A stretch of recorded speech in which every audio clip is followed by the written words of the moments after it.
Krishna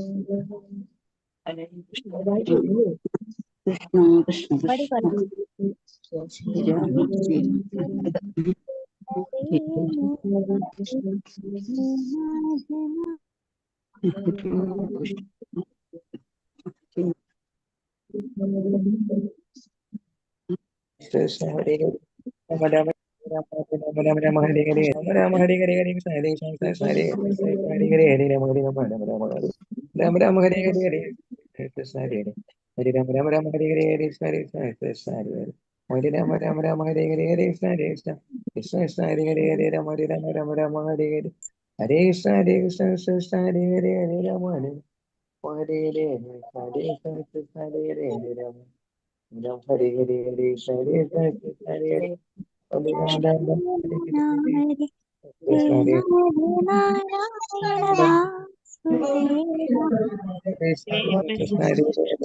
Rama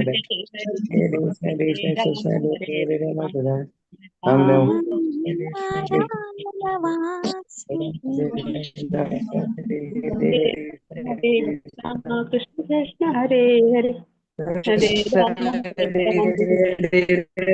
Hare Rama, Hare Rama, Rama Rama, Hare Hare, ഹരേ Hare ഹരേ Krishna, Hare Krishna, Krishna Krishna, Hare ഹരേ Hare, ഹരേ Hare Rama Rama, ഹരേ Hare Rama, ഹരേ Rama ഹരേ Rama, Hare ഹരേ Hare, ഹരേ Hare Krishna Krishna, Hare Krishna Krishna, ഹരേ Krishna ഹരേ Hare ഹരേ Hare, Rama Hare Rama Krishna, Hare Rama Hare Krishna, ഹരേ Krishna Hare Hare, Hare Rama, Hare Rama, ഹരേ Rama ഹരേ Rama, ഹരേ Hare Rama Hare, Hare Rama Hare Rama Krishna, Rama Hare ഹരേ Krishna, Krishna Hare Hare, Hare Rama, Hare Rama, Rama Rama, ഹരേ Hare Rama Hare, Krishna Krishna Hare Hare, Hare Krishna, Hare Krishna, Krishna Hare Hare, Hare Rama Hare Hare Rama Rama, Rama Hare Rama Rama, ഹരേ ഹരേ ഹരേ ഹരേ Krishna Hare Krishna Krishna, Krishna Hare Hare, ഹരേ Hare ഹരേ Rama, Hare Rama, Rama Rama, Hare Hare, Hare Krishna, ഹരേ Hare Krishna Krishna, ഹരേ Krishna Krishna Krishna Hare Hare, ഹരേ Hare ഹരേ ഹരേ Krishna, Hare Rama Krishna, ഹരേ Krishna Rama Hare Rama Rama Hare, ഹരേ ഹരേ ഹരേ കൃഷ്ണ ഹരേ കൃഷ്ണ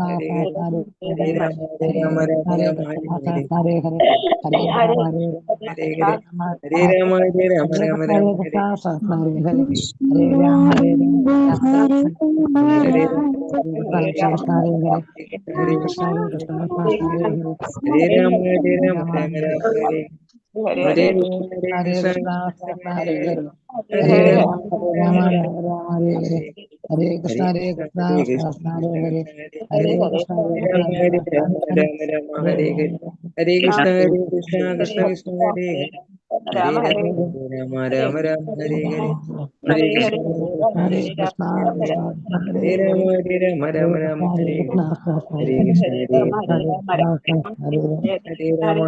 രാമ രാമ രാമ ഹരേ ഹരേ ഹരേ കൃഷ്ണ ഹരേ കൃഷ്ണ കൃഷ്ണ ഹരേ ഹരേ രാമ രാമ രാമ ഹരേ ഹരേ ഹരേ കൃഷ്ണ കൃഷ്ണ കൃഷ്ണ ഹരേ ഹരേ രാമ രാമ രാമ ഹരേ ഹരേ ഹരേ കൃഷ്ണ ഹരേ കൃഷ്ണ കൃഷ്ണ കൃഷ്ണ ഹരേ ഹരേ ഹരേ രാമ രാമ രാമ ഹരേ ഹരേ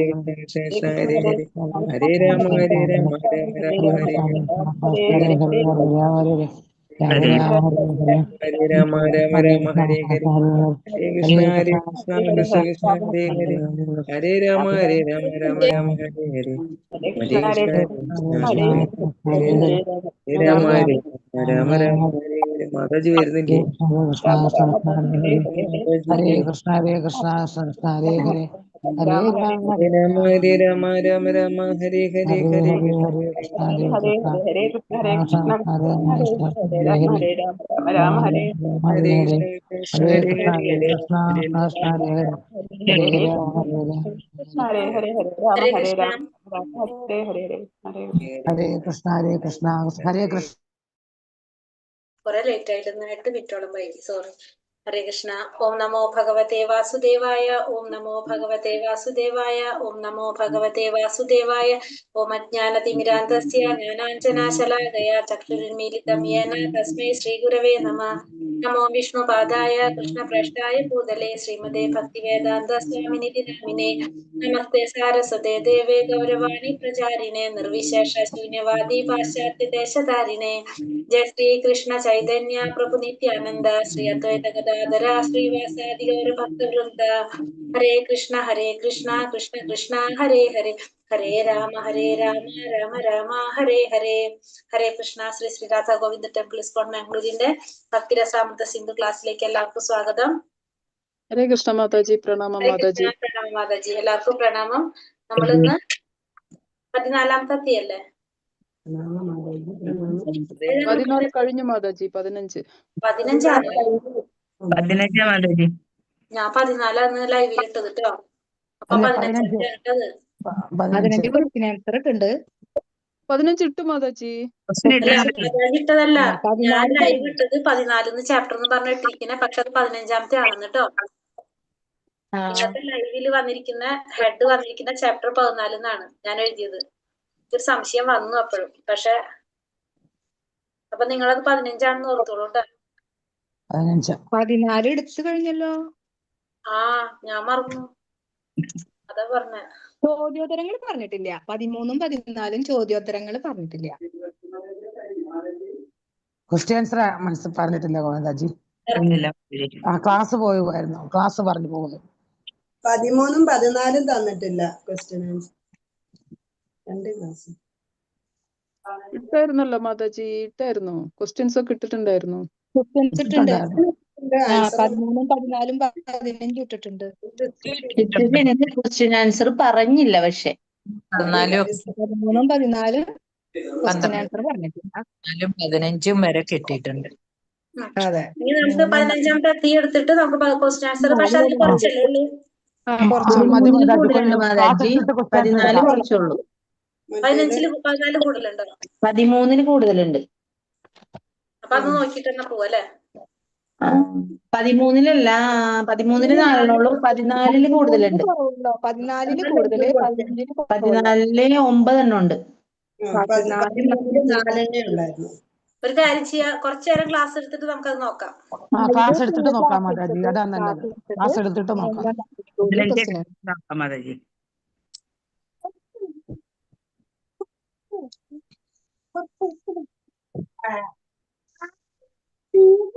സ്വാത്മചോദിതമായ ഭക്തിരസേവനം.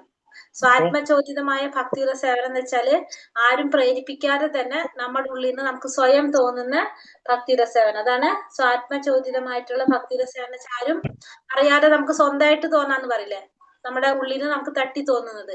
അതാണ് സ്വാത്മചോദിതമായിട്ടുള്ള ഭക്തിരസേവനം എന്ന് പറയുന്നത്. രാഗാനുഗ ഭക്തി. രാഗാനുഗ ഭക്തി എന്ന് പറഞ്ഞാൽ ഇവിടെ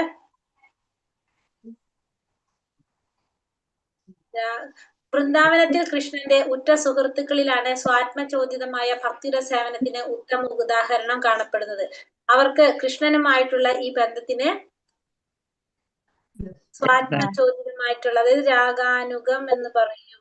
രാഗാനുഗാണോ? രാഗാനുഗം. അതിന്റെ താഴെ കിടക്കുന്നത് രാഗാനുഗ ഭക്തിയാണ്, മേലെ കിടക്കുന്നത് രാഗാനുഗം മാത്രം. രാഗാനുഗം എന്നാ മാതാജി. രാഗാനുഗം എന്നാണ്. അത് രാഗാത്മകാണെന്ന് തോന്നുന്നു. രാഗാത്മക ഭക്തി. രാഗാത്മകാണ് കേട്ടോ. അത് രാഗാത്മകാണ് കേട്ടത്. രാഗാനുഗം എന്ന ബുക്കിനകത്തും കിടക്കുന്ന മാതാജി. രാഗാനുഗ ഭക്തി അടിയിൽ കാണുന്നുണ്ട്, താഴെ വരുന്നുണ്ട്. അപ്പൊ അത് രാഗാത്മികാണ് കേട്ടത്. ഈ രാഗാനുഗം എന്ന് പറയുന്നത് രാഗാത്മികാണേ. ബുക്കിലും രാഗാനുഗം എന്നാ മാതാജി കിടക്കുന്നത്. അത് രാഗാത്മികമാണോ? അത് രാഗാത്മികാണെന്നാണ് എന്റെ ഒരു ഓർമ്മ. ഒന്ന് ഞാൻ നോക്കിയിട്ട് കൺഫേം പറയാം കേട്ടോ. വൃന്ദാവനത്തിൽ കൃഷ്ണന്റെ ഉറ്റ സുഹൃത്തുക്കളിലാണ് സ്വാത്മചോദിതമായ ഭക്തിരസേവനത്തിന് ഉത്തമ ഉദാഹരണങ്ങൾ കാണപ്പെടുന്നത്. അവർക്ക് കൃഷ്ണനുമായുള്ള ബന്ധത്തിന് രാഗാനുഗം എന്ന് പേർ പറയും. അപ്പൊ കൃഷ്ണന്റെ ഉറ്റ സുഹൃത്തുക്കളിലായിട്ടാണ് നമുക്ക് എന്ന് പറയുന്നത് സ്വാത്മചോദിതമായിട്ടുള്ള ഭക്തിരസേവനത്തിന് ഉത്തമ ഉദാഹരണം കാണാൻ സാധിക്കും. അതായത് അവരുടെ മനസ്സിൽ നിന്ന് വരുന്നത്, നമ്മൾ ആരും പറഞ്ഞു ചെയ്യിക്കുന്നതല്ല. നമ്മൾ ഇത്രയും നേരം എന്താ പറഞ്ഞത്, വൈദ്യസാധന ഭക്തി അല്ലെ, നമ്മള് പതുക്കെ പതുക്കെ ചെയ്ത് വരുന്നത്. ഇതെന്താണ്, സ്വയം നമ്മുടെ ഉള്ളിൽ നിന്ന് വരുന്നത്. അതാണ് എന്ത് പറയണത്, ഈ രാഗാനുഗം എന്ന് പറയുന്നത്. രാഗാത്മികമായിട്ട് രാഗാനുഗ ഭക്തി. രാഗാനുഗ ഭക്തി സ്വാഭാവികമായിട്ട് രാഗാത്മികാണെന്നൊരു ഡൗട്ട് എനിക്ക് അവിടെ. എന്താ രാഗാത്മിക തന്നെ പറഞ്ഞു പോകാം. അപ്പൊ അതാണ് സ്വാഭാവികമായിട്ട് വരുന്നത്, നമ്മളെ ഉള്ളിൽ നിന്ന് വരുന്നത്. ഇവർക്ക് ഭക്തിയുടെ സേവനത്തെ കുറിച്ച് ഒന്നും പഠിക്കേണ്ടതില്ല. എല്ലാവിധ നിയാമക തത്വങ്ങളിലും ഇവർ സമ്പൂർണരാണ്. ഭഗവത് പ്രേമത്തിൽ അടിയുറച്ച ഭക്തിയുടെ സേവനം ഇവർ നേടിക്കഴിഞ്ഞിരിക്കുന്നു. ഉദാഹരണത്തിന് കൃഷ്ണനുമൊത്ത് കളിയാടാൻ ഈ ഇടയ കുട്ടികൾക്ക് തപോനുഷ്ഠാനങ്ങൾ വഴിയോ യോഗ സാധനകളിലൂടെയോ ഒന്നും വിശേഷിച്ച് അഭ്യസിക്കേണ്ടതില്ല. ഇവർക്ക് എന്ത് ചെയ്യേണ്ട ആവശ്യമില്ല, ഭഗവാനുമൊത്ത് കളിക്കാൻ വേണ്ടിയിട്ട് ഈ ഇടയ കുട്ടികൾക്ക് തപാനുഷ്ഠാനങ്ങൾ വഴിയോ യോഗ സിദ്ധികൾ സാധനകളിലൂടെ ഒന്നും വിശേഷിച്ച് അഭ്യസിക്കേണ്ട ആവശ്യം വരുന്നില്ല. അപ്പൊ ഭക്തിയുടെ സേവനത്തെ കുറിച്ച് ഒന്നും പഠിക്കേണ്ടതായിട്ടില്ല. ഇവർക്ക് എല്ലാവിധ നിയാമക തത്വങ്ങളിലും ഇവർ സമ്പൂർണരായിരിക്കും. ഇവരെങ്ങനെയാണ് ഭഗവത് പ്രേമത്തിൽ അടിയുറച്ച് ഭക്തിയുടെ സേവനം ഇവർ ഓൾറെഡി നേടിക്കഴിഞ്ഞവരാണ്. അതുകൊണ്ടാണ് അവർക്ക് എന്ത് സാധിക്കുന്നത്, ഭഗവാനുമൊത്ത് കളിക്കാനായിട്ട് അവർക്ക് സാധിക്കുന്നത്. അപ്പൊ അവർക്ക് പിന്നെ വീണ്ടും തപോനുഷ്ഠാനങ്ങളോ യോഗ സാധനങ്ങളോ ഒന്നും വിശേഷിച്ച് അഭ്യസിക്കേണ്ട ആവശ്യമില്ല. കാരണം അത് ചെയ്തത് കൊണ്ടാണ് അവർക്ക് എന്ത് സാധിച്ചത്, ഭഗവാന്റെ കൂട്ടുകാരാവാനായിട്ട് സാധിക്കുന്നത്. നിയാമക തത്വങ്ങളുടെ എല്ലാ പരീക്ഷകളും പൂർവ്വജന്മങ്ങളിൽ ഇവർ വിജയിച്ചു കഴിഞ്ഞിരിക്കുന്നു. അതിന്റെ ഫലമായി കൃഷ്ണന്റെ ഏറ്റവും അടുത്ത സുഹൃത്തുക്കൾ എന്ന നിലയിലേക്ക് അവർ ഉയർത്തപ്പെട്ടു കഴിഞ്ഞു. അവരുടെ പരാപേക്ഷ കൂടാതെയുള്ള ഈ മനോഭാവത്തെയാണ് രാഗാനുഗം എന്ന് പറയുന്നത്. അപ്പൊ ഇവര് നിയാമക തത്വങ്ങളെല്ലാം കഴിഞ്ഞ ജന്മത്തിലെ ഇവര് കഴിഞ്ഞു. എന്താണ്, ഇവർക്ക് അത് ഓൾറെഡി ഇവർ പാസ്സായി കഴിഞ്ഞതാണ് കഴിഞ്ഞ ജന്മത്തിൽ തന്നെ. അപ്പൊ അതിന്റെ ഫലമായിട്ടാണ് ഇവരെന്തായി മാറുന്നത്, ഭഗവാന്റെ അടുത്ത സുഹൃത്തുക്കളായിട്ട് അവർ മാറുന്നത്. അവരുടെ പരാപേക്ഷ കൂടാതെയുള്ള ഈ മനോഭാവത്തെയാണ് എന്ത് പറയുന്നത്, രാഗാനുഗം എന്ന് പറയുന്നത്. സ്നേഹത്തിന് വേണ്ടിയുള്ള തീവ്രമായ അഭിവാഞ്ചയോടെ എന്തിനെങ്കിലും വേണ്ടിയുള്ള പൂർണ്ണമായ ചിന്തയിൽ മുഴുകിയിരിക്കുമ്പോഴുള്ള ആത്മപ്രചോദിതമായ ആകർഷണമായാണ് ഈ ശ്രീ രൂപഗോസ്വാമി രാഗാനുഗ ഭക്തിയെ നിർവചിച്ചിട്ടുള്ളത്. ഇത്തരം ഭക്തിയുടെ സേവനത്തെ രണ്ടായി നിർവചിക്കാം. ഇപ്പൊ രാഗാനുഗ ഭക്തി നമുക്ക് രണ്ടായിട്ട് പറയാം. ഒന്ന് ഭോഗപരമായിട്ടുള്ളതും മറ്റേത് ബന്ധുതപരമായിട്ടുള്ളത്. ഭോഗപരമായിട്ട്, രണ്ടാമത്തത് ബന്ധുതാപരമായിട്ടുള്ളത്. ഭോഗപരമായിട്ടും രണ്ടാമത്തത് ബന്ധുതാപരമായിട്ടും പറയാം. നാരദമുനി യുധിഷ്ഠിര മഹാരാജാവിനോട് പറയുന്നതാണ് ഭാഗവതം 7-ാം സ്കന്ധം 1-ാം അധ്യായം 30-ാം ശ്ലോകത്തിൽ, രാജൻ, ആദ്യം ഇന്ദ്രിയമായ സുഖഭോഗ കാംക്ഷ, ഭഗവാനോടുള്ള അസൂയ, ഭഗവാനിലുള്ള ഭയം, അദ്ദേഹവുമായി ബന്ധപ്പെടാനുള്ള അഭിലാഷം എന്നീ കാരണങ്ങളാൽ ഭഗവാനിൽ ആകൃഷ്ടരാകുന്ന ഭക്തന്മാർ അനേകമുണ്ട്. എന്താ പറയുന്നത്, ഇന്ദ്രിയമായിട്ടുള്ള സുഖഭോഗ കാംക്ഷ, ഭഗവാനോടുള്ള അസൂയ അല്ലെങ്കിൽ ഭഗവാനോടുള്ള ഭയം, അദ്ദേഹവുമായി ബന്ധപ്പെടാനുള്ള അഭിലാഷം എന്നീ കാരണങ്ങൾ കൊണ്ട് ഭഗവാനിൽ ആകൃഷ്ടരാകുന്ന ഭക്തന്മാര് കുറെ ഉണ്ട്. ആദ്യം ഇന്ദ്രിയമായ സുഖഭോഗകാംക്ഷ, ഭഗവാനോടുള്ള അസൂയ, ഭഗവാനിലുള്ള ഭയം, അദ്ദേഹവുമായി ബന്ധപ്പെടാനുള്ള അഭിലാഷം എന്നീ കാരണങ്ങൾ കൊണ്ട്, പല കാരണങ്ങൾ കൊണ്ട് ഭഗവാനിൽ ആകർഷകരാകാനുള്ള ഭക്തന്മാര് കുറെ ഉണ്ട്. ഒടുക്കം എന്താ സംഭവിക്കുന്നത്, ഈ ആകർഷണങ്ങളെല്ലാം എല്ലാത്തരം ഭൗതിക മാലിന്യങ്ങളിൽ നിന്നും മുക്തമായി ആരാധകനിൽ ക്രമേണ ആത്മീയ സ്നേഹം വികസിച്ച് ശുദ്ധഭക്തർ ആത്യന്തികമായി ജീവിത ലക്ഷ്യം കൈവരിക്കുകയും ചെയ്യും. അപ്പൊ ഒടുക്കം ഈ ആകർഷണങ്ങൾ കൊണ്ട് എന്താ സംഭവിക്കുന്നത്, എല്ലാ തരത്തിലുള്ള മാലിന്യങ്ങളിൽ നിന്നും മുക്തനാകാനും ആരാധകനിൽ ക്രമേണ ആത്മീയ സ്നേഹം വികസിച്ച് ശുദ്ധഭക്തർ ആത്യന്തികമായി ജീവിത ലക്ഷ്യം കൈവരിക്കുകയും ചെയ്യും. അപ്പൊ അങ്ങനെയുള്ളവര് ശുദ്ധഭക്തരായിട്ട് ആത്യന്തികമായിട്ടുള്ള ലക്ഷ്യം, ജീവിത ലക്ഷ്യം കൈവരിക്കാനായിട്ട് അവർക്ക് സാധിക്കും. എങ്ങനെയാണത് പറഞ്ഞത്, നാരദ മഹർഷി പറയുന്നതാണ്, ഇന്ദ്രിയമായ സുഖഭോഗ കാംക്ഷ, ഭഗവാനോടുള്ള അസൂയ, ഭഗവാനിലുള്ള ഭയം, അദ്ദേഹമായിട്ട് ബന്ധപ്പെടാനുള്ള അഭിലാഷം, ഈ കാരണങ്ങൾ കൊണ്ട് ഭഗവാനിൽ ആകർഷകരാകുന്ന ഭക്തന്മാര് ആത്യന്തികമായിട്ടുള്ള ജീവിത ലക്ഷ്യം കൈവരിക്കാൻ അവർക്ക് സാധിക്കുമെന്നാണ് പറയുന്നത്. പിന്നെ അടുത്തത് പറഞ്ഞത് ഭോഗാകർഷണത്തിനെ കുറിച്ച്.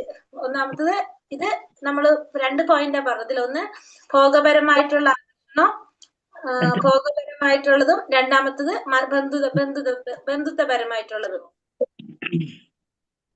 അപ്പൊ ഇത് ബന്ധുത്വപരമായിട്ടുള്ളത്. ഇനി നമുക്ക് ഭോഗപരമായിട്ടുള്ളത് എന്താ പറഞ്ഞത്, ഭോഗപരമായിട്ടുള്ള ആകർഷണത്തിന്റെ അടിസ്ഥാനത്തിലുള്ള ആത്മചോദിതമായ പ്രേമത്തിന് ഉദാഹരണമാണ് ഗോപികമാരുടെ പ്രേമം.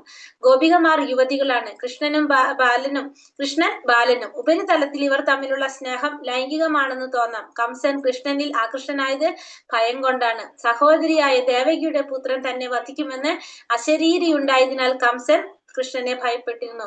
ഇപ്പൊ ഗോപികമാരും ഭഗവാനും തമ്മിലുള്ള പ്രേമം, ഗോപികമാരെങ്ങനെയാണ്, യുവതികളാണ്, വിവാഹം കഴിഞ്ഞ് മക്കളും ഭർത്താവും ഉള്ളവരാണ് ഗോപികമാർ. ഭഗവാനാണെങ്കിലോ ബാലൻ. അപ്പൊ ഇത് നമുക്ക് ഉപരിതലത്തിൽ നമുക്ക് എന്ത് തോന്നാം, ലൈംഗികമായിട്ടുള്ളതാണെന്ന് തോന്നാം. പക്ഷെ എങ്ങനെയാണത്, അവർ തമ്മിലുള്ള ബന്ധം പറയുന്നത് അതീന്ദ്രിയമായിട്ടുള്ളതാണ്. കംസൻ ഭഗവാനിൽ ആകൃഷ്ടനായത് ഭയം കൊണ്ടാണ്. ദേവകിയുടെ പുത്രൻ തന്നെ വധിക്കുമെന്ന അശരീരി ഉണ്ടായതുകൊണ്ടാണ് കംസൻ കൃഷ്ണനെ ഭയപ്പെട്ടിരുന്നത്. ഇതാണ് എന്ത് പറഞ്ഞത്, ഭോഗപരമായിട്ടുള്ളത്. ശിശുപാലന് കൃഷ്ണനോട് അസൂയ ഉണ്ടായിരുന്നു. യദുവിന്റെ അനന്തരഗാമികൾ ബന്ധുത്വത്തിന്റെ പേരിൽ കൃഷ്ണനെ സദാ ചിന്തിച്ചിരുന്നു. ഈ പറഞ്ഞതൊക്കെ സ്വാത്മചോദിതമായ ആകർഷണത്തിന്റെ വിവിധ രൂപങ്ങളാണ്. ഇവരൊക്കെ ജീവിതത്തിന്റെ അഭിഷ്ട ലക്ഷ്യങ്ങൾ നിറവേറുകയും ചെയ്തു. അപ്പൊ സ്വാത്മചോദിതമായ ആകർഷണത്തിന്റെ പറയാണ് ഇവിടെ. കൃഷ്ണനോട് ശിശുപാലൻ എങ്ങനെയായിരുന്നു, ഭഗവാനോട് അസൂയ ഉണ്ടായിരുന്നു. പിന്നെ യദുവിന്റെ അനന്തരഗാമികൾ അവരെങ്ങനെയാണ്, ബന്ധുത്വത്തിന്റെ പേരിലാണ്, യദു വംശത്തിലാണ് ഭഗവാനിലെ, അതുകൊണ്ട് ഈ ബന്ധുത്വത്തിന്റെ പേരിലാണ് അവര് കൃഷ്ണനെ ചിന്തിച്ചിരുന്നത്. ഈ പറഞ്ഞതൊക്കെ എന്താണ്, സ്വാത്മചോദിതമായിട്ടുള്ള ആകർഷണത്തിന്റെ രൂപങ്ങള്, സ്വന്തമായിട്ട് ഉണ്ടാകുന്നതാണ് അതൊക്കെ. ഇവരൊക്കെ ജീവിതത്തിന്റെ അഭിഷ്ട ലക്ഷ്യങ്ങൾ നേടുകയും ചെയ്തു. ഇനി ഗോപികൾക്ക് കൃഷ്ണന്റെ നേരുണ്ടായ ആകർഷണം, യദുക്കൾക്ക് കൃഷ്ണനോടുണ്ടായിരുന്ന ആകർഷണവും തമ്മില് ഉണ്ടായ സ്നേഹവും ആത്മചോദിതം അഥവാ രാഗാനുഗമായി അംഗീകരിക്കപ്പെട്ടു. ഇപ്പൊ ഈ ഗോപികൾക്ക് ഭഗവാനോടുണ്ടായിരുന്ന ആകർഷണം, യദുക്കൾക്ക് ഭഗവാനോടുണ്ടായിരുന്ന ആകർഷണം എങ്ങനെയാണ്, സ്വാത്മചോദിതം, അതായത് നമ്മുടെ സ്വന്തമായിട്ട് ആത്മാവിന്റെ ഉള്ളിൽ വരുന്നത്, അഥവാ രാഗാനുഗം എന്ന് അംഗീകരിക്കപ്പെട്ടിട്ടുണ്ട്. എന്നാൽ ഭയത്തിന്റെ അടിസ്ഥാനത്തിൽ കംസനും അസൂയ മൂലം ശിശുപാലനും തോന്നിയ ആകർഷണം എന്താണ്, ഭക്തിരസേവനമായിട്ട് അംഗീകരിക്കാനാവില്ല.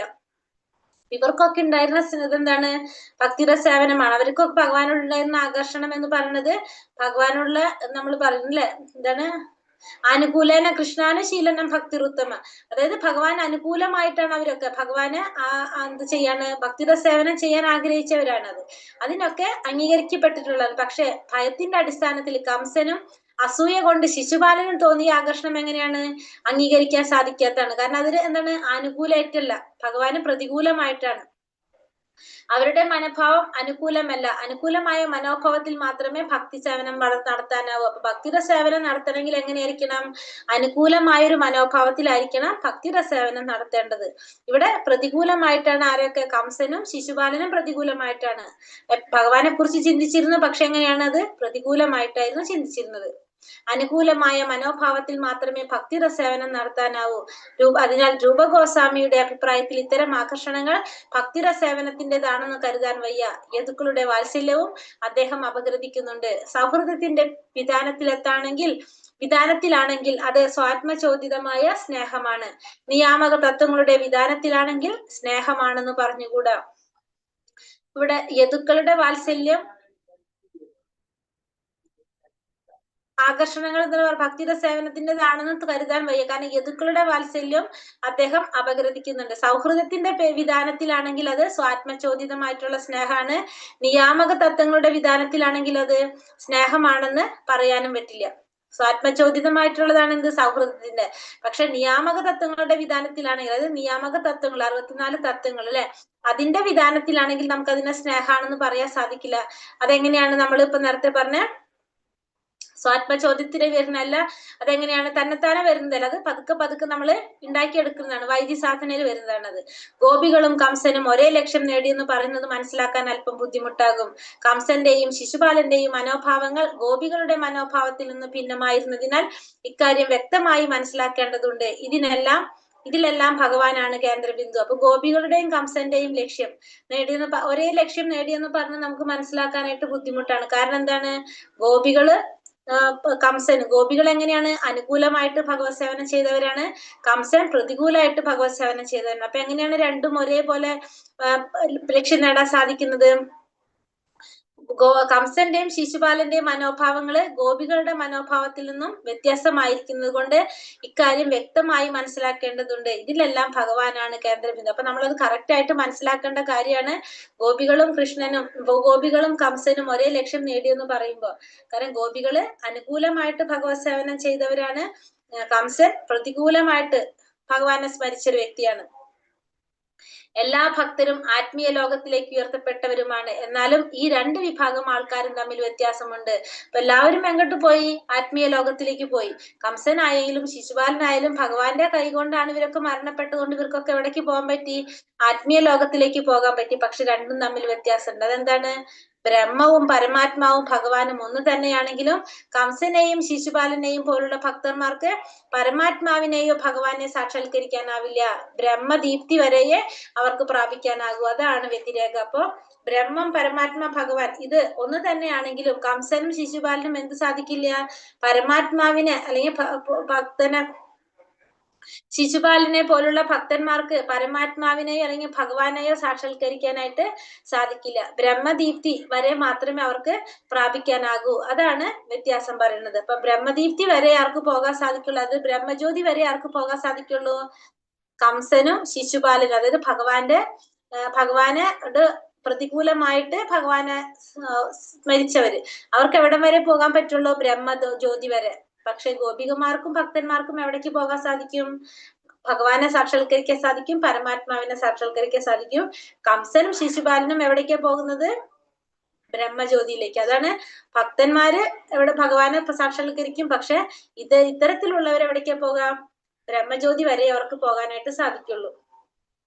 കംസനും ശിശുപാലനും പരമസത്യം പ്രാപിച്ചു. പക്ഷെ അവർക്ക് ഗോലോക വൃന്ദാവന ധാമത്തിൽ പ്രവേശനം ലഭിച്ചില്ല. നിർവ്യക്തികവാദികളും ദൈവവിരോധികളും ഈശ്വരങ്കലത്തേക്ക് ആകർഷിക്കപ്പെട്ടതുകൊണ്ട് അവർക്ക് ദൈവരാജ്യത്തിൽ പ്രവേശനം ലഭിക്കുന്നു. പക്ഷെ അവർക്ക് വൈകുണ്ഠ ലോകത്തിൽ അഥവാ ഭഗവാന്റെ ഗോലോക വൃന്ദാവനത്തിൽ പ്രവേശിക്കാൻ അനുവാദമില്ല.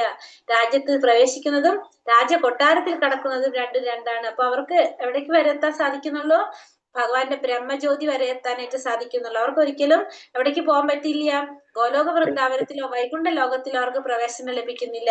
അതാണ് ഒരു രാജ്യത്ത് കടക്കുന്നതും രാജ്യത്തിന്റെ കൊട്ടാരത്തിൽ കടക്കുന്നതും തമ്മില് വ്യത്യാസമുണ്ട് എന്ന് മനസ്സിലാക്കാം. നമുക്ക് രാജ്യത്ത് കടന്നാൽ കൊട്ടാരത്തെ കുറിച്ച് അറിയണമെന്നില്ല. കൊട്ടാരത്തിന്റെ ഉള്ളിൽ കയറിയാലേ കൊട്ടാരത്തെ കുറിച്ച് നമുക്ക് മനസ്സിലാക്കാനായിട്ട് സാധിക്കുള്ളൂ.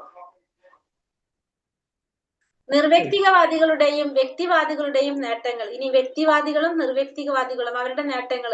നിർവ്യക്തികവാദികളുടെയും വ്യക്തിവാദികളുടെയും വ്യത്യാസമായ നേട്ടങ്ങളെ വിവരിക്കുകയാണ് ശ്രീല രൂപഗോസ്വാമി. പൊതുവെ പറഞ്ഞാൽ നിർവ്യക്തികവാദികൾക്കും ദൈവവിരോധികൾക്കും നിർവ്യക്തിക ബ്രഹ്മം വരെയേ പ്രവേശിക്കാനായിട്ട് സാധിക്കുള്ളൂ. അപ്പൊ നിർവ്യക്തിവാദികളായിക്കോട്ടെ ദൈവവിരോധികളായിക്കോട്ടെ അവർക്ക് എവിടെ വരെ പോകാൻ സാധിക്കുള്ളൂ? ബ്രഹ്മം വരെ മാത്രമേ പോകാനായിട്ട് സാധിക്കുള്ളൂ. അതും ആത്മീയ പൂർണ്ണത പ്രാപിച്ചാൽ. അപ്പോഴും അതെപ്പോഴാണ് സാധിക്കുന്നത്? ആത്മീയമായിട്ടുള്ള പൂർണ്ണത പ്രാപിച്ചാൽ മാത്രമേ അവർക്കത് സാധിക്കുന്നുള്ളൂ. അപ്പോൾ മാത്രം നിർവ്യക്തികവാദികൾ ഒരർത്ഥത്തിൽ ദൈവവിരോധി തന്നെയാണ്. അപ്പൊ അതുകൊണ്ട് പ്രാപിച്ചാൽ മാത്രമേ അവർക്ക് പോകാൻ സാധിക്കുള്ളൂ. നിർവ്യക്തികവാദികൾ ഒരു തരത്തിൽ എങ്ങനെയാണ്? ദൈവവിരോധികളാണ് അവര്. നിർവ്യക്തികവാദികള് ദൈവവിരോധികളാണ്. കാരണം ഭഗവാന്റെ ബദ്ധശത്രുക്കൾക്കും നിർവ്യക്തികവാദികൾക്കും ബ്രഹ്മജ്യോതിയുടെ നിർവ്യക്തിക ദീപ്തി വരെയേ പ്രാപിക്കാനാകും. അപ്പൊ ഭഗവാന്റെ ബദ്ധശത്രുക്കൾക്കും നിർവ്യക്തികവാദികൾക്കും എങ്ങനെ പറ്റുള്ളൂ? ബ്രഹ്മജ്യോതിയുടെ നിർവ്യക്തിക ദീപ്തി, ബ്രഹ്മജ്യോതിയുടെ ആ നിർവ്യക്തിക ദീപ്തി വരെ അവർക്ക് പ്രാപിക്കാനായിട്ട് സാധിക്കുള്ളൂ. അതിൽ കൂടുതൽ അവർക്ക് പോകാനായിട്ട് സാധിക്കില്ല. അപ്പൊ ബ്രഹ്മജ്യോതിയുടെ ആ ദീപ്തി വരെ ആർക്ക് പോകാൻ പറ്റുള്ളൂ? ആർക്കാണ്? നിർവ്യക്തികവാദികള് അല്ലെങ്കിൽ ദൈവവിരോധികൾക്ക് പോകാനായിട്ട് സാധിക്കുള്ളൂ. ആ ബ്രഹ്മജ്യോതിയുടെ അപ്പുറത്തേക്ക് പോകാനായിട്ട് ഭഗവത് സാക്ഷാത്കാരത്തിനോ പരമാത്മാ സാക്ഷാത്കാരത്തിനോ ആർക്ക് സാധിക്കില്ല? ഈ നിർവ്യക്തികവാദികൾക്ക് സാധിക്കില്ല.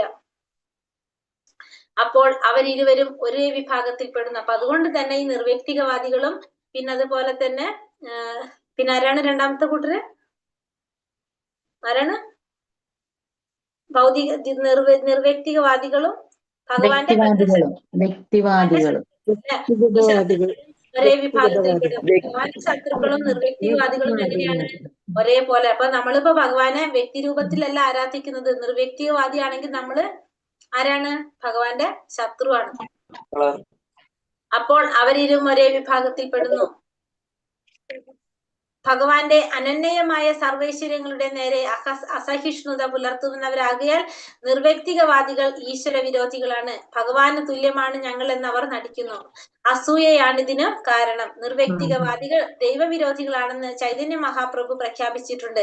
ഭഗവാൻ കരുണാമയനാണ്. അതുകൊണ്ടാണ് ദൈവവിരോധികളായിരുന്നിട്ട് കൂടി ദൈവരാജ്യത്തിൽ കടക്കുവാനും നിർവ്യക്തികമായ ബ്രഹ്മജ്യോതിയിൽ കഴിയുവാനും അവരെ അനുവദിച്ചത്.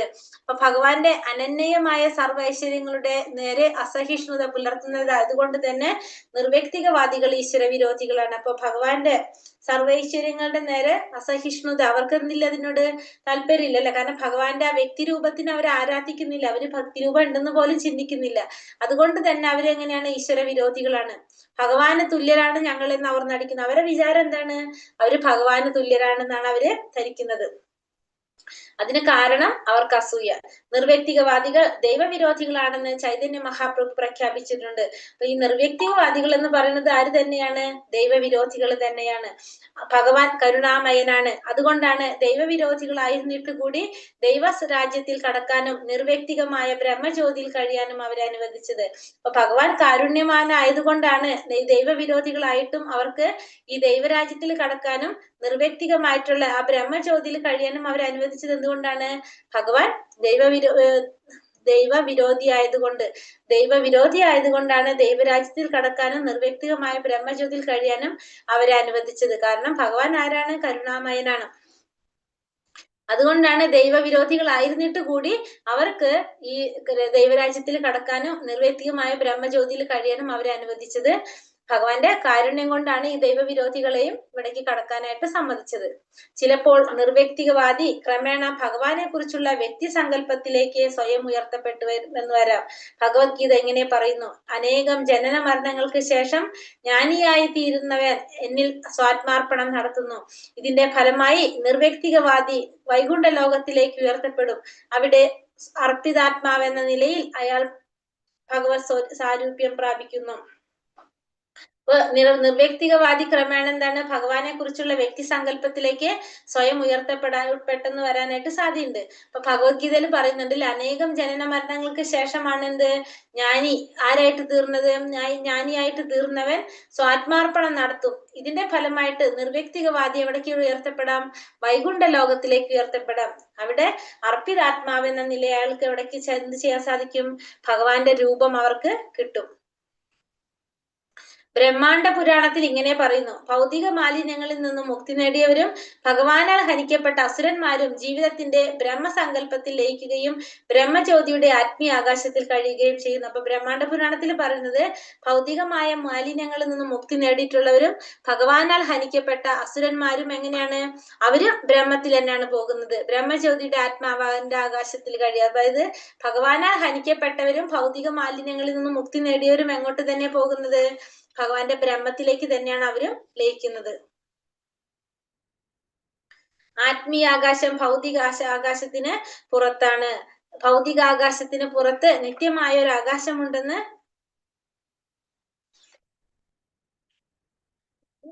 ഭഗവത്ഗീതയും പറയുന്നുണ്ട്. അപ്പൊ ആത്മീയ ആകാശം എന്ന് പറയുന്നത് ഭൗതിക ആകാശത്തിന് പുറത്താണ്. അവിടെ എന്താണ് പറയുന്നത്? ഇവിടെ ഭൗതിക ആകാശത്തിന് പുറത്ത് ഒരു ആകാശമുണ്ട്, നിത്യമായിട്ടുള്ള ഒരു ആകാശം. ഭൗതിക ആകാശത്തിന് അപ്പുറത്താണ്. ഭൗതിക ആകാശത്തിന് പുറത്ത്,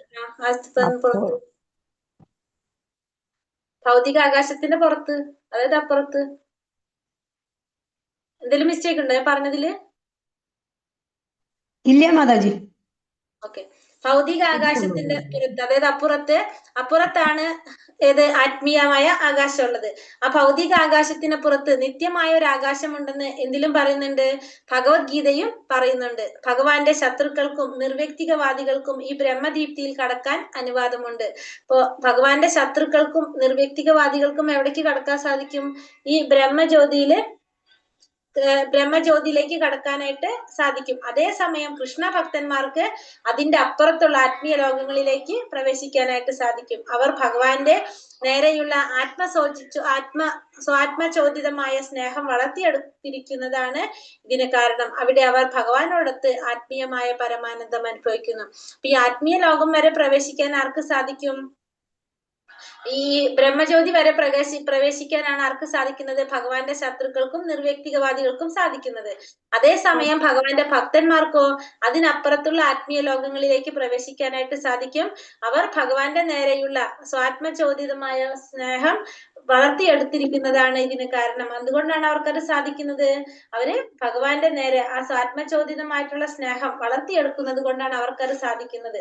അവിടെ അവർ ഭഗവാനോടൊത്ത് ആത്മീയമായ പരമാനന്ദം ആനന്ദം അനുഭവിക്കുന്നു. അപ്പൊ അവർക്ക് അവിടെ ഭഗവാനോടൊപ്പം ആത്മീയമായ പരമാനന്ദം അനുഭവിക്കാനായിട്ട് അവർക്ക് അവിടെ സാധിക്കും. കാരണം അവരെന്ത് വളർത്തിയെടുത്തവരാണ്?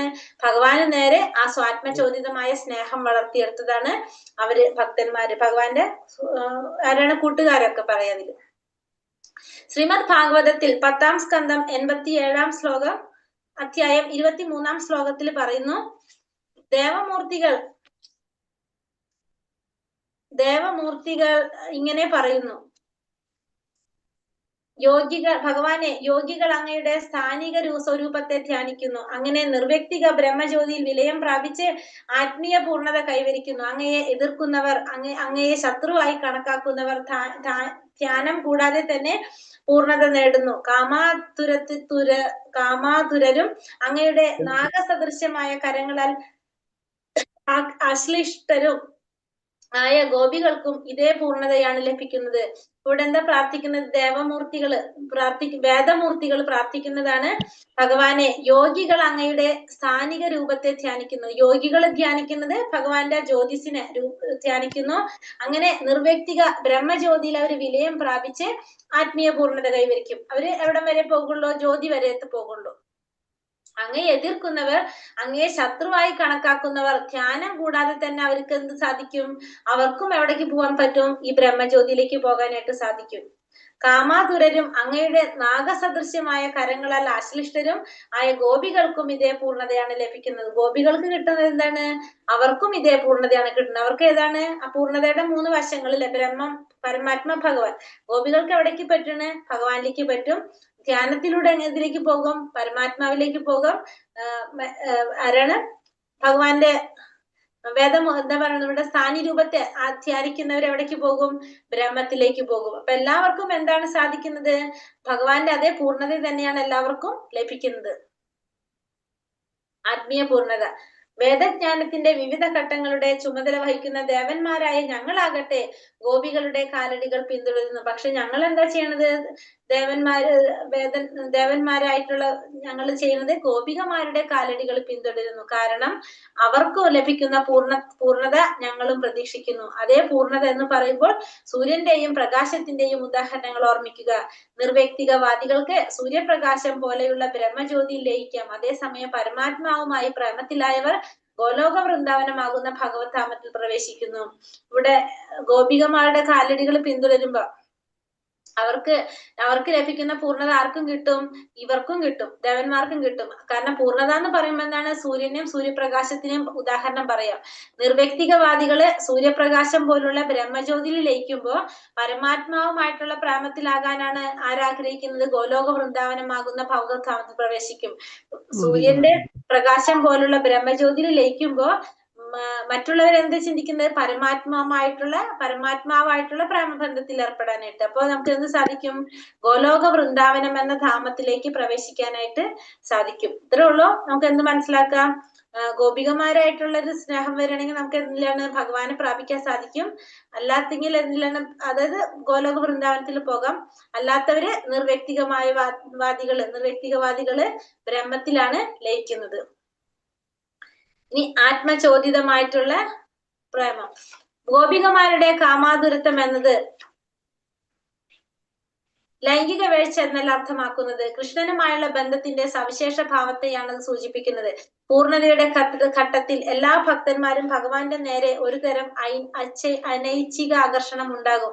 ഈ ആകർഷണത്തെ ചിലപ്പോൾ കാമാതുരത്വം എന്ന് വിളിക്കാറുണ്ട്. ഒരു സവിശേഷമായ രീതിയിൽ ഭഗവാനെ സേവിക്കാനുള്ള അദമ്യമായ അഭിലാഷമാണ് ഇവിടെ കാമം. അപ്പോൾ ഇവിടെ കാമാതുരത്വം എന്ന് പറയുന്നത് എന്താണ് പറയുന്നത്? ഇവിടെ ഭഗവാനെ ഒരു സവിശേഷമായ രീതിയിൽ ഭഗവാനെ സേവിക്കുക, അതിനാണ് നമ്മൾ എന്ന് പറയുന്നത് കാമാതുരത്വം എന്ന് പറയുന്നത്. അതായത് പൂർണ്ണതയുടെ ഘട്ടത്തിൽ എല്ലാ ഭക്തന്മാർക്കും ഭഗവാനോട് ഒരു ആകർഷണം, അനൈച്ഛികമായിട്ടുള്ള ഒരു ആകർഷണം നമുക്ക് എല്ലാവർക്കും ഉണ്ടാകും. അതിനെയാണ് നമ്മൾ എന്ത് പറയുന്നത്?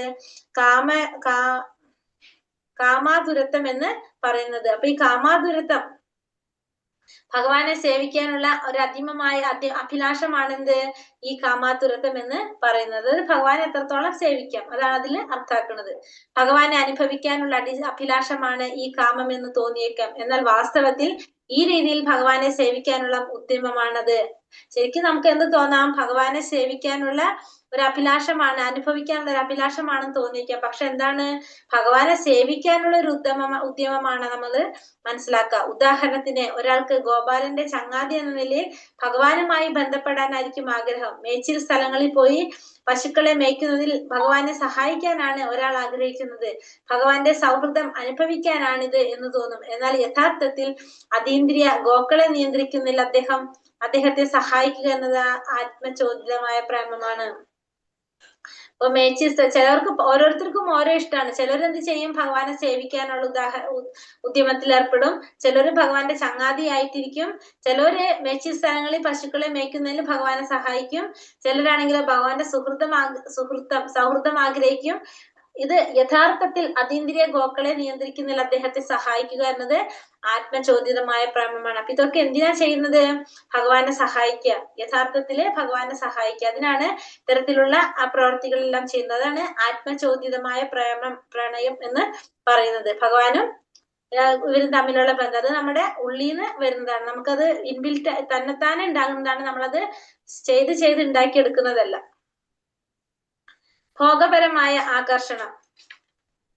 ഭഗവാനെ ഈ രീതിയിൽ സേവിക്കാനുള്ള ഉത്കടാഭിലാഷം വ്രജഭൂമിയിൽ കാണാം. ഇത് ഏറ്റവും പ്രകടമാകുന്നത് ഗോപികമാരിലാണത്. കൃഷ്ണനോടുള്ള ഗോപികമാരുടെ പ്രേമം അതീന്ദ്രിയവും ഉന്നതവുമാണ്. അതിന്റെ ആഴം മനസ്സിലാക്കാൻ വേണ്ടി നാം അതിനെ കാമാഭിലാഷം എന്ന് പറയുന്നു എന്നുള്ളൂ. അപ്പൊ ഭഗവാനെ ഈ രീതിയിൽ സേവിക്കാനുള്ള ഉത്കടാഭിലാഷം വ്രജഭൂമിയിൽ നമുക്ക് കാണാനായിട്ട് സാധിക്കും. ഇത് പ്രകടമാകുന്നത് എവിടെയാണ്, ഗോപികമാരിലാണ് ഇത് പ്രകടമാകുന്നത്. ഭഗവാനോടുള്ള ഗോപികമാരുടെ ഈ പ്രേമം അതീന്ദ്രിയമായിട്ടും ഉന്നതമായിട്ടുള്ളതാണ്. അതിന്റെ ആഴം മനസ്സിലാക്കാൻ വേണ്ടിയിട്ട് നമ്മൾ എന്ത് പറയും, അതിന്റെ ആഴം നമുക്ക് മനസ്സിലാക്കാം. അതാണെന്ത്, കാമാഭിലാഷം എന്ന് പറയുന്നു. അതായത് ഗോപികമാരോട് ഭഗവാനെ സേവിക്കാനുള്ള ഇത്തരത്തിലുള്ള അഭിലാഷം, അതാണ് വ്രജഭൂമിയിൽ കാണുന്നത്.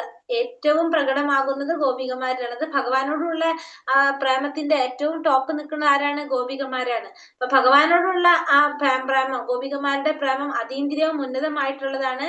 അതിന്റെ ആഴം മനസ്സിലാക്കാൻ വേണ്ടിയിട്ട് നമുക്ക് എന്ത് പറയാം, കാമാഭിലാഷം എന്ന് പറയാനായിട്ട് സാധിക്കും. കാരണം നമ്മളിപ്പോ 2 ദിവസം നമ്മൾ എന്ത് ചെയ്യാണ്, ഇത് മാറ്റി നിർത്താന്ന് വിചാരിക്കും. ഭഗവാനോടുള്ള ഇഷ്ടവും പ്രേമവും നീക്കി നിർത്തി കഴിഞ്ഞാൽ നമുക്ക് മനസ്സിലാക്കാനായിട്ട് സാധിക്കും. നമ്മൾ ഒന്നും ചെയ്യാം. ഇപ്പൊ വ്രജഭൂമിയിലെ ഗോപികമാരെ സംബന്ധിച്ച് എന്താണ്, ഭഗവാനെ സേവിക്കുക എന്നുള്ളത് അവരുടെ ഉള്ളിൽ നിന്ന് വരുന്നതാണ്. അപ്പൊ നമ്മളത് മാറ്റി നിർത്താണ്. നമ്മളിപ്പോ 1 ദിവസം 2 ദിവസം നമ്മൾ എന്താണ്, അത് ഭഗവാൻ ഇല്ലാതെ നമുക്ക് നിൽക്കുമ്പോൾ നമുക്ക് അറിയാൻ സാധിക്കും എത്രത്തോളം നമുക്കത് ഉള്ളിലുണ്ടെന്നുള്ളത്. അപ്പൊ കൃഷ്ണനോടുള്ള ഗോപികമാരുടെ ഈ പ്രേമം എന്ന് വെച്ചാല് അതീന്ദ്രിയമായിട്ടും ഉന്നതവുമായിട്ടുള്ളതാണ്. അതിന്റെ ആഴം മനസ്സിലാക്കുക. അതിനെ നമുക്ക് എന്ത് പറയാം, അതിനു വേണ്ടിയിട്ടാണ് നമ്മൾ ആ കാമാഭിലാഷം എന്ന് പറയുന്നത്. ശ്രീ ചൈതന്യ ചരിതാമൃതത്തിൽ കർത്താവായ കവിരാജ കൃഷ്ണദാസൻ കാമാഭിലാഷവും സേവന മനോഭാവവും തമ്മിലുള്ള ഭേദം ഇങ്ങനെ വ്യക്തമാക്കുന്നു. അപ്പൊ അത് രണ്ടും തമ്മിലുള്ള ബന്ധം, കാമാഭിലാഷവും സേവന മനോഭാവവും തമ്മിലുള്ള ബന്ധം.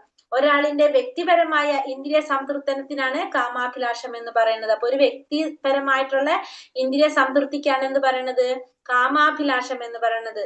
അതായത് നമ്മുടെ ഇന്ദ്രിയങ്ങളെ സന്തോഷിപ്പിക്കാൻ ശ്രമിച്ചത് എന്താണ്, കാമമാണ്.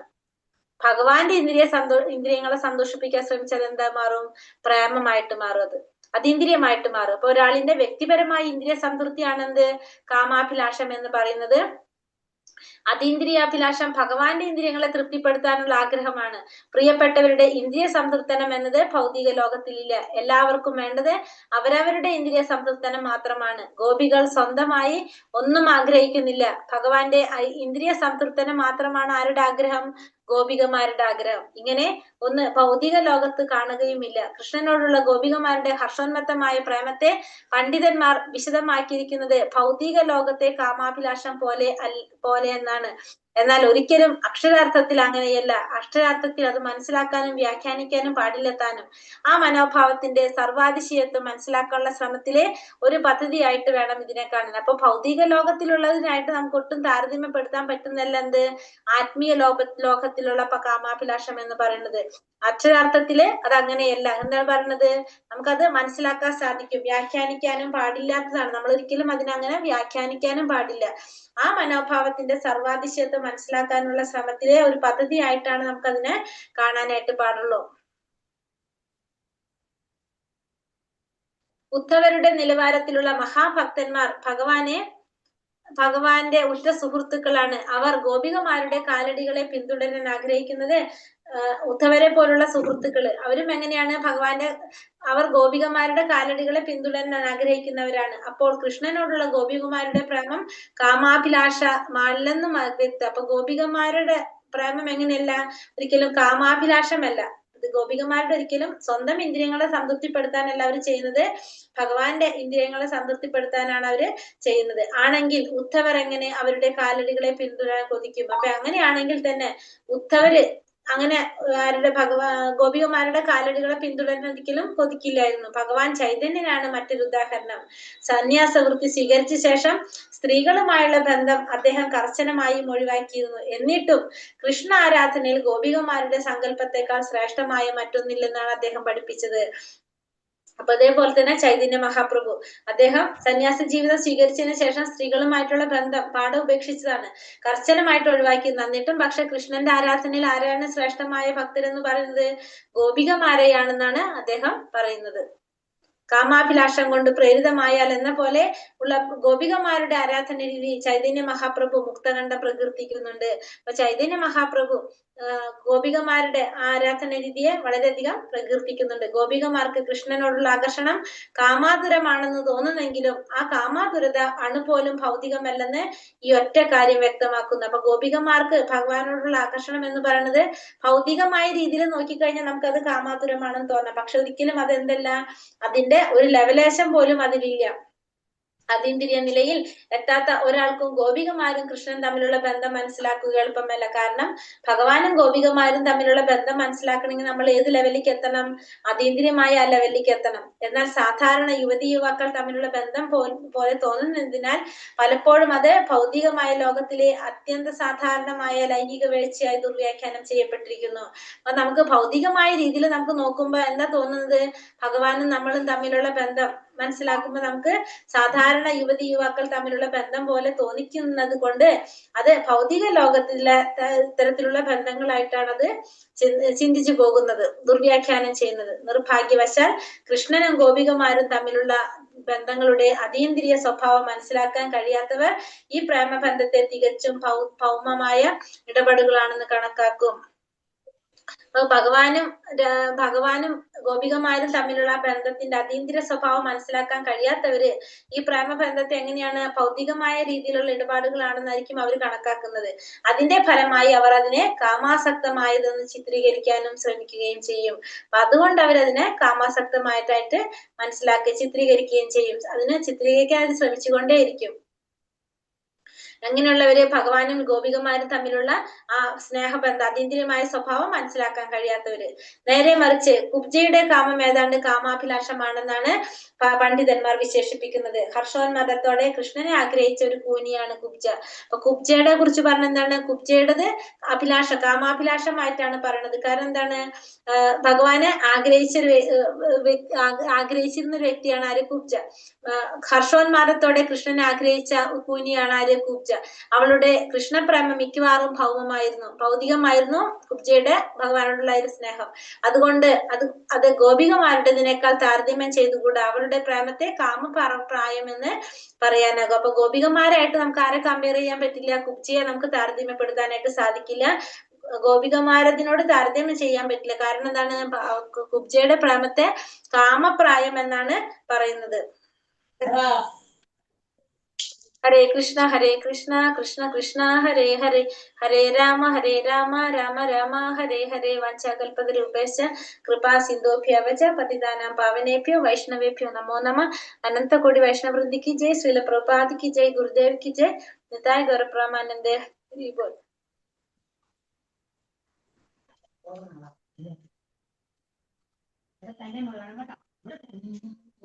ഹരേ കൃഷ്ണ.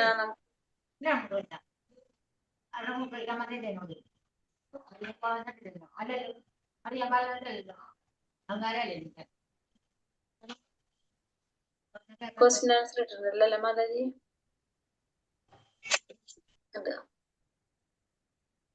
15-ാമത്തെ 13, 14 3ആണല്ലേ. 15-ാമത്തെ ഇപ്പൊ നോക്കാം. അതിപ്പോ തന്നെ എടുത്തല്ലേ നമ്മള്. രാഗാനുഗം എന്ന് വെച്ചാൽ എന്താണ് പറഞ്ഞത്?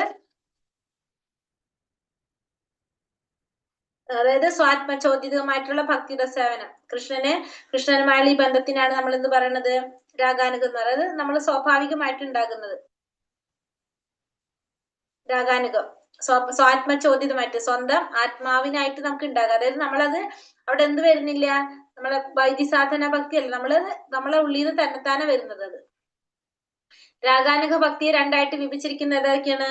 ഭോഗപരമായിട്ടുള്ളത്, ഭോഗപരമായിട്ടുള്ള ആകർഷണം. രണ്ടാമത്തേത് ഏതാണ്? ബന്ധുത്വപരമായിട്ടുള്ളത്. 7:1:30 നാരദ മഹർഷി യുധിഷ്ഠിര മഹാരാജാവിനോട് പറയുന്നത് എന്താണ്?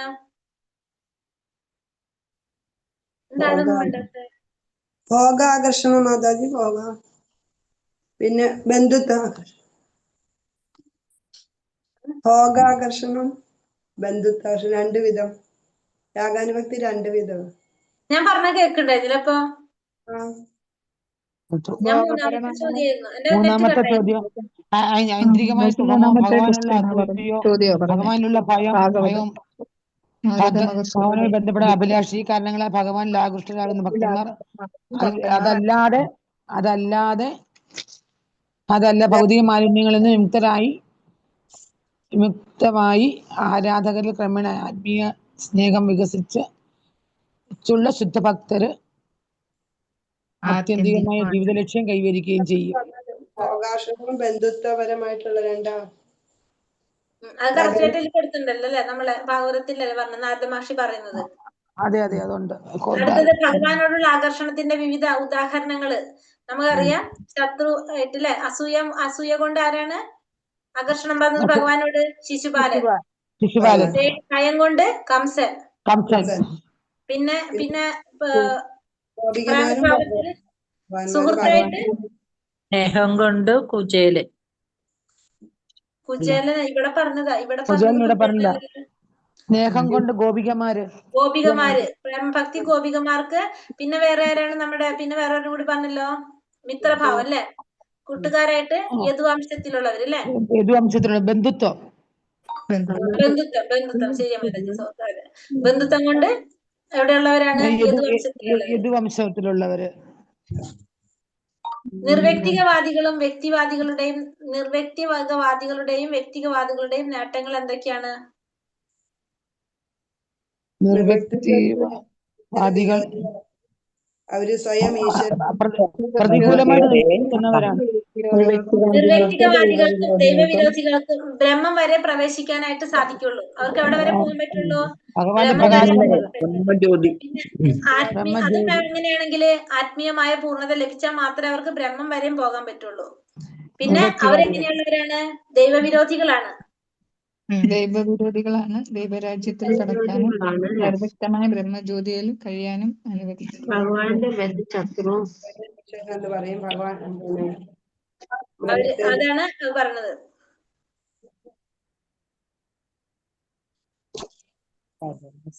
ഇവിടെ നേട്ടങ്ങൾ എന്നാണ് പറഞ്ഞിരിക്കുന്നത്. അവര് വ്യത്യസ്തമായ നേട്ടങ്ങൾ തന്നെ പറഞ്ഞിരിക്കുന്നത് അല്ലെ? അവര് ദൈവവിരോധികളാണ്. അവർക്ക് ബ്രഹ്മജ്യോതി വരെ പോകാൻ പറ്റുള്ളൂ. പൂർണ്ണത പ്രാപിച്ചാൽ മാത്രമാണ് അവർക്ക് ബ്രഹ്മജ്യോതി വരെയും പോകാൻ പറ്റുന്നത്. അതീന്ദ്രിയാഭിലാഷം എന്താണ്? ഒരാളുടെ വ്യക്തിപരമായ അഭിലാഷമാണ് കാമാഭിലാഷം. ഭഗവാന്റെ ഇന്ദ്രിയങ്ങളെ സംതൃപ്തിപ്പെടുത്താനുള്ള ആഗ്രഹമാണ് അതീന്ദ്രിയാഭിലാഷം. മാറും. ബ്രജഭൂമിയിലെ ഗോപികമാർക്ക് ഭഗവാനെ സേവിക്കാനുള്ള ഉത്കടമായിട്ടുള്ള അഭിലാഷമുണ്ട്. അത് കൃഷ്ണനുള്ള ഗോപിമാരുടെ ഈ പ്രേമമാണ് അതീന്ദ്രിയ അഭിലാഷം. അതെ. ഇനി അടുത്തത് 13ാമത്തെ അധ്യായത്തില് ഭക്തിജന്യമായ ഹർഷോന്മാദം ഉളവാക്കുന്ന 5 തരത്തിലുള്ള പ്രവർത്തനങ്ങൾ ഏതൊക്കെയാണ്? പഞ്ചാംഗ ഭക്തി നമ്മളാ പറഞ്ഞല്ലേ? അത് 5 എണ്ണം. മധുരവാസം, നാമജപം, സത്സംഗം, വിഗ്രഹാരാധനം, ഭാഗവത ശ്രവണം. 5 എണ്ണം. ഭാഗവതത്തിലെ ഏത് സ്കന്ധത്തിലാണ് ഭഗവാന്റെ ലീലാവിലാസങ്ങളെ കുറിച്ച് പറഞ്ഞിരിക്കുന്നത്? ദശമസ്കന്ധത്തില്. എങ്ങനെയുള്ളവർക്ക് ശ്രീമദ് ഭാഗവതം മനസ്സിലാക്കാൻ സാധിക്കില്ല? ഭക്തി ഇല്ലാത്തവർക്ക്, അഹങ്കാരമുള്ളവർക്ക്, സാമ്പത്തിക ലാഭം, അനുഷ്ഠാനപരമായി കർമ്മഫലം സായുജ്യം എന്നിവയെല്ലാം ഭക്തിയില്ലാത്തവർക്ക് അഹങ്കാരമുള്ളവർക്ക് അവിശ്വാസികൾക്ക് സത്ത ഉൾക്കൊണ്ട് ക്രോധാദികൾ അടിമപ്പെട്ടവർക്ക് ഗുരുനിന്ദ ചെയ്യുന്നവർക്ക് എവിടെയാണ് അതിന്റെ ആൻസർ കണ്ടോ?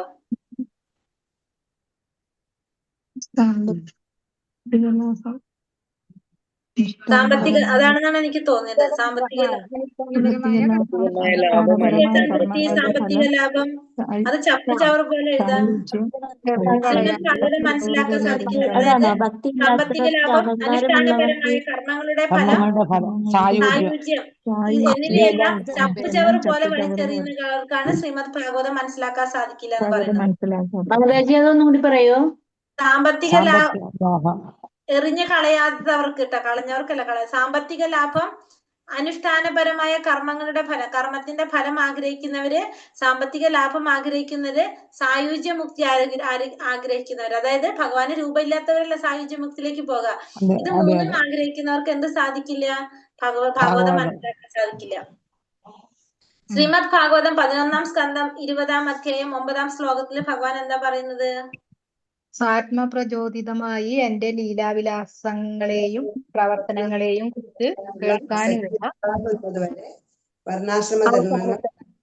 അവസാനത്തെ സാമ്പത്തിക ലാഭത്തിനും ഐന്ദ്രിയ സംതൃപ്തത്തിനും മുക്തിക്കുമെല്ലാം ഉതകുന്ന വർണ്ണാശ്രമ ധർമ്മങ്ങൾ പാലിച്ചു കൊള്ളണം അല്ലെ. അതായത് ഭഗവാനെ കുറിച്ച് കേൾക്കാനുള്ള ഒരു ആസക്തി നമുക്ക് സ്വന്തമായിട്ട് നമുക്ക് ഉണ്ടാവുന്നത് വരെ നമ്മൾ എന്ത് ചെയ്തിരിക്കണം? വർണ്ണാശ്രമ ധർമ്മങ്ങളെല്ലാം നമ്മൾ പാലിച്ചിരിക്കണം. നമുക്ക് എപ്പോഴാണോ സ്വന്തമായിട്ട് നമ്മുടെ ഉള്ളിൽ നിന്ന് നമുക്ക് തോന്നാണ് ഭഗവാനെ കുറിച്ച് കേൾക്കണം, ഭാഗവതം ശ്രവിക്കണം തോന്നുമ്പോ നമുക്ക് പിന്നെ എന്ത് ചെയ്യേണ്ട ആവശ്യമില്ല? ഈ വർണ്ണാശ്രമ ധർമ്മങ്ങളൊന്നും അനുസരിക്കേണ്ട ആവശ്യമില്ല എന്ന് പറയുന്നത്. ഇതിപ്പോ 13ആയി. ഇനി 14 കൂടി ഇല്ലേ?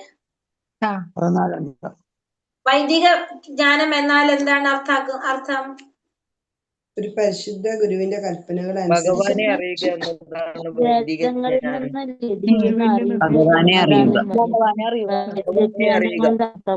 മനസ്സിലാക്കാനുള്ള ഭഗവാനെ അറിയുക എന്നതാണ് ഭഗവാനെ അറിയുക അർത്ഥമാക്കുന്നത്. അടുത്ത ചോദ്യം എന്താണ്? ശ്രീമദ് ഭാഗവതത്തിന്റെ 11-ാം സ്കന്ധം 20-ാം അധ്യായം 31-ാം ശ്ലോകത്തിൽ ഭഗവാൻ പറയുന്നത് എന്താണ്? ത്യാഗവും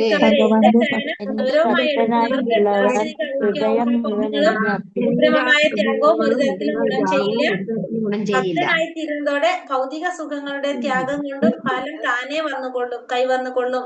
പരമസത്യം എന്തെന്നറിയാൻ വേണ്ട ജ്ഞാനവും അതോടെ സംജാതമാകും. ഭക്തനായി കഴിഞ്ഞാൽ തന്നെത്താനെ എല്ലാതും ഭൗതികമായ സുഖം വരും, ഭഗവാനോടുള്ള ഒരു ആസക്തി വരും.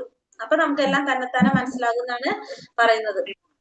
ഭാഗവതം 11-ാം സ്കന്ധം 20-ാം അധ്യായം 32-33 എന്താ ഉപദേശിക്കുന്നത്? ഫലകാംക്ഷയോടെ അനുഷ്ഠാനങ്ങളിൽ നിന്നുണ്ടാകുന്ന ലാഭം, ദാർശനിക വിജ്ഞാനത്തിന്റെ സംസ്കാരം, ത്യാഗം, യോഗാസാധന, ദാനധർമ്മങ്ങൾ തുടങ്ങിയവയിൽ നിന്നുണ്ടാകുന്ന നേട്ടവും എന്താണ്? എന്റെ ഭക്തന്മാർക്ക്, അതായത് സ്നേഹപൂർവ്വം ഭക്തിയുത സേവനം ചെയ്യുന്നവർക്ക് സ്വയമേ തന്നെ കൈവരുന്നു. അപ്പൊ നമ്മൾ എന്ത് ചെയ്താലും നമുക്ക് ഭക്തിയുത സേവനം ചെയ്യുകയാണെങ്കിൽ നമ്മൾ ആ ചെയ്യുന്നതിന്റെ ഫലം തന്നെത്താനെ നമുക്ക് കിട്ടും. അതിന് വേറെ എന്ത് ചെയ്യേണ്ട ആവശ്യമില്ല. പ്രത്യേകിച്ച് നമ്മൾ തപാനുഷ്ഠാനങ്ങളോ ധ്യാനോ ഇതൊന്നും നമ്മൾ ചെയ്യേണ്ട ആവശ്യം വരുന്നില്ല. പരിത്യാഗം എന്നതുകൊണ്ട് എന്താണ് അർത്ഥാക്കുന്നത്? സമർപ്പിക്കാത്തതൊക്കെ നിരാകരിക്കുമെന്നുള്ള സമർപ്പിക്കാത്തതൊക്കെ അതിനാണ് നമ്മൾ എന്ത് പറയുന്നത്? പരിത്യാഗം എന്ന് പറയുന്നത്.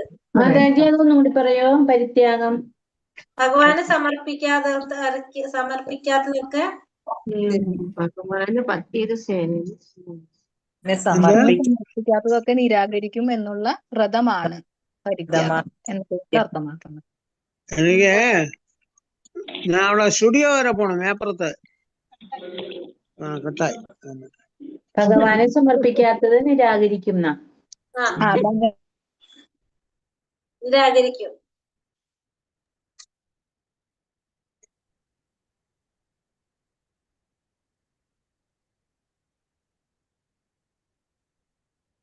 അടുത്തത് എന്താണ്? 27.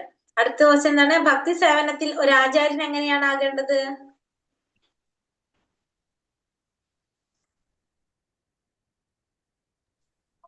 ധനസഞ്ചയം കൊണ്ടോ അനുയായികളുടെ ആധിക്യത്താലോ ഒരിക്കലും അഹങ്കരിക്കരുത്. ശിഷ്യപരമ്പരയുടെ തത്വങ്ങളിൽ അടിയുറച്ചു. അതെ, അതായത് ധനം കൊണ്ട് പിന്നെ കുറെ ശിഷ്യന്മാരുണ്ടെന്ന് പറഞ്ഞിട്ട് നമ്മൾ അഹങ്കരിക്കാൻ പാടില്ല. അങ്ങനെ ഒരിക്കലും ചെയ്യാൻ പാടില്ല. ചിലപ്പോൾ അധികാരപ്പെടുത്താതെ തന്നെ സ്വന്തം ഉത്സാഹത്തിൽ ആചാര്യനായി തീരുന്നവൻ ശിഷ്യസംഖ്യയുടെ ആധിക്യത്തിലും അളവറ്റ ധനത്തിലും അതിമറന്നു പോകും. അങ്ങനെയുള്ളവർക്ക് ഒരിക്കലും ആചാര്യനാകാനായിട്ട് സാധിക്കില്ല. ആദ്യത്തെ സെന്റൻസ് മതി. ധനം കുറെ ഉണ്ടെങ്കിൽ അല്ലെങ്കിൽ കുറെ ശിഷ്യന്മാരുണ്ടെന്ന് പറഞ്ഞിട്ട് ഒരിക്കലും എന്ത് ചെയ്യാൻ പാടില്ല, അഹങ്കരിക്കാൻ പാടില്ല. ഭക്തിയുടെ സേവനത്തിൽ ഏർപ്പെട്ടിരിക്കുന്നവർക്ക് താനെ വെളിപ്പെടുന്ന ഗുണങ്ങൾ എന്തൊക്കെയാണ്? ഭക്തിഭാവം വളർത്തിയെടുക്കുന്ന വ്യക്തികൾ സദ്ഗുണങ്ങളെല്ലാം സദ്ഗുണങ്ങളെല്ലാം ശാരീരികമായ ശുദ്ധ പ്രവർത്തനം, നവാനുഷ്ഠാനങ്ങൾ, മനസ്സമാധാനം, വ്യക്തിയുടെ പവിത്രീകരണം ശുദ്ധമായ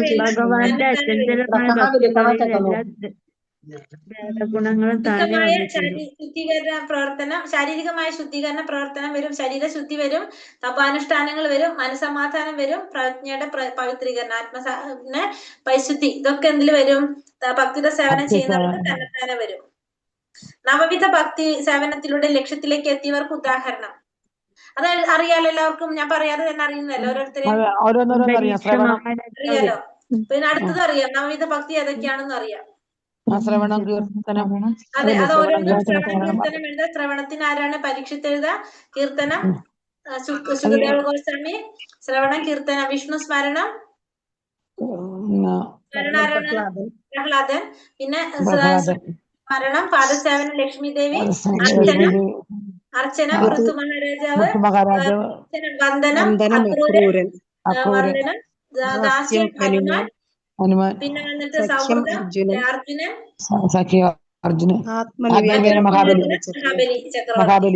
മഹാബലി ചക്രവർത്തി. അപ്പൊ അത് നോക്കാത്. അപ്പൊ ഹരേ കൃഷ്ണ. അപ്പൊ എന്തെങ്കിലും സംശയം ഉണ്ടെങ്കിൽ നമുക്ക് നാളെ നോക്കാം. 8:30 ആയില്ലേ? ഹരേ കൃഷ്ണ മാതാജി. ഹരേ കൃഷ്ണ. അപ്പൊ എന്തെങ്കിലും ഉണ്ടെങ്കിൽ നോക്കിക്കോളൂ കേട്ടെ. ഇതില് കുറച്ചുള്ളൂ, ഇതിലൊക്കെ പഠിക്കാനായിട്ട് അധികം ഇല്ല, മനസ്സിലാക്കാനായിട്ട് കുറച്ച് കൊടുത്തിരിക്കുന്നത്. മനസ്സിലാക്കാനുള്ളതാണ്. അതെ, ഇത് നമുക്ക് അത്രേ ഉള്ളൂ. കാരണം വെച്ചാൽ നമുക്ക് അറിഞ്ഞിരിക്കാന്ന് മാത്രം കുറച്ച്